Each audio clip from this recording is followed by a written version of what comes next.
हबीब अहमद को अपनी बड़ाई का एहसास होने लगा है क्योंकि राहीला ने जिस तरह से उसे समझाना शुरू किया है कि वो घर का बड़ा है और ज़हीर अहमद की वफ़ात के बाद अब उसको घर के तमाम फ़ैसले लेने का इख्तियार हासिल है। तो हबीब अहमद के तो चाल चलन ही बदल चुके हैं। वो एक मरतबा फिर घर में जो है वो बैठक लगाता है और सबको ये बताता है कि आखिरकार कारोबार में पैसे किसने इन्वेस्ट किए हैं।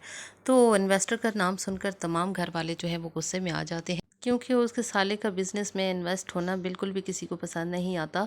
और यही बात जब बड़ी भाभी और फ़ाखिर को पता चलती है तो वो भी इंतहाई हैरान और परेशान रह जाते हैं। फ़ाखिर को ये सुनकर ये गुस्सा आ जाता है कि इन्वेस्टर जब वो के लेकर आया था तो उस इन्वेस्टर को कारोबार में शामिल करने के बजाय इस इन्वेस्टर को जो है 20% पर क्यों रखा गया है। फ़ाखिर का ये गुस्सा भी बालातर है क्योंकि ज़हीर अहमद इस वक्त तमाम कारोबार के मालिक हैं, इन्वेस्टर भी उन्हीं का है, रकम भी उन्हीं के पास है, तो अब कोई भी उनके आगे नहीं बोल सकता। और इस सारी सूरत हाल में फ़ाखिर जाकर तमाम गुस्सा निकाल देता है एनी पे और उसे कहता है कि तुम्हारे बाबा जो है उन्होंने मुझे परेशान करके रखा हुआ है। तो एनी भी बजाय उसकी बात को समझने के उनसे लड़ने लगती है और वो कहती है कि आखिर तुम लोग हमें तरक्की करता हुआ या आगे पाता हुआ महसूस करके बुरा समझने लगे हो। तो ऐसे में फ़ाखिर जो है गुस्से से कमरे से निकल जाता है। दूसरी तरफ फ़ाखिर की अम्मी जाकर जो है वो आशी भाभी से कहती हैं कि तुम्हें पता था ना कि तुम्हारे भाई ने जो है वो कारोबार में अपना हिस्सा डाला है, तो और लेकिन ये सब कुछ तुमने जानबूझकर चालाकी से किया है ताकि कारोबार में अपने बराबर का मालिक बन सको।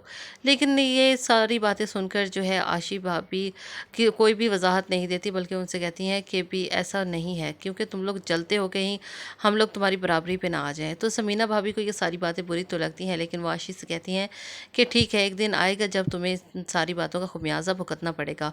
और वो भी गुस्से से उनके कमरे से निकल जाती हैं, जिस पर आशी भाभी जो है वो बेचारी परेशानी से रोती रह जाती हैं और अपने भाई को कॉल करती हैं, जबकि भाई जो है वो मुकम्मल तौर पर अपनी बीवी की बातों में आ चुका है और वो हमेशा की तरह उनकी इज़्ज़त नहीं करता, बल्कि बहुत बदतमीज़ी करता है कॉल पे उनके साथ। और आशी जो है वो इंतहाई गमज़दा होकर अपने घर के कामों में मसरूफ़ हो जाती हैं।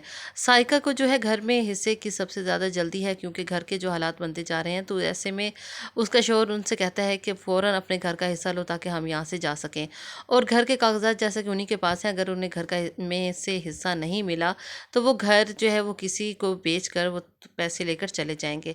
तो ऐसे में बड़ी भी जो है वो इंतहाई परेशान हो जाती हैं ये सारी बातें सुनकर।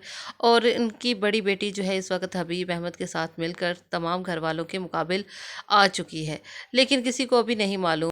बड़ी अम्मा जो है वो आशी को अपने कमरे में बुलाती हैं और बुलाकर पूछती हैं कि तुम्हें मालूम था कि क्या तुम्हारा भाई जो है कारोबार में पैसे इन्वेस्ट कर रहा है। तो वो